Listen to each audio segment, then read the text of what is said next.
Hello and welcome to this quarterly update with SKAGEN Global and Portfolio Manager Søren Milo Christensen. First, Søren, SKAGEN Global is ahead of its index in the third quarter. Give us a quick recap of what happened the last 3 months. Sure. So when you look at returns over the past 3 months, it's important to remember the backdrop, right? So we entered the quarter on the heels of the Brexit vote, which obviously created a massive sell-off across global equity markets. So we ended the quarter from fairly depressed levels.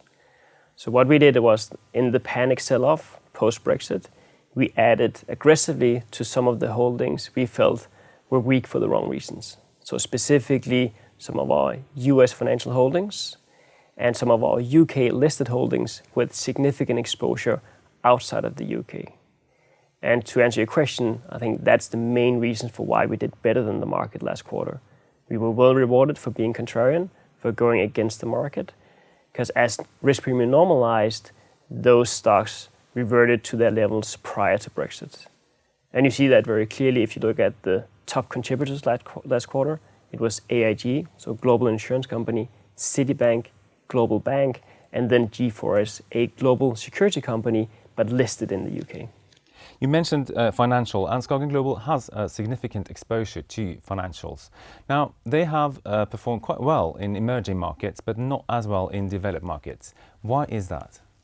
So I say the overriding reason for why the developed market financials have done poorly this year is because interest rates expectations have come off. And clearly, low interest rates is negative for certain type of financial holdings like banks and life insurance companies. And you're absolutely right. I mean, we do have a significant exposure to financials, mainly US financials. And the investment thesis is pretty clear, right? If you look at these companies, even if rates stay where they are today, and remember, in developed markets, many places that rate is zero. In some jurisdictions, it's below zero. But even if we stay at these levels, we've still been able to find companies that can generate significant free cash flow.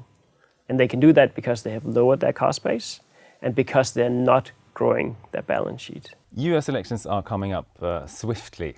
In just a few weeks, we'll know who will win the elections. Have you done anything in specifically to position the portfolio? Yeah, so I think when you talk about the US election, there is no doubt that from a financial market perspective, with Hillary, you sort of know what you're going to get. Whereas with Trump, I mean, he's seen as more of a wild card. And so no doubt, if we have a Trump victory, that will create uncertainty. The market doesn't like uncertainty, so that will create volatility and most likely on the downside. In terms of how we position ourselves, I would say we don't try to position ourselves to gain from an event where we don't have an edge in analyzing the outcome. But what we do try is to make sure that we've constructed a portfolio where we are not overly exposed to a certain event happening. But then, of course, I mean, if we have a Trump victory, we know that the market has a tendency to overreact. And then, of course, we'll be ready to take advantages of any mispricing, just as we saw after the Brexit vote. Thank you very much, Søren, and thank you very much for watching.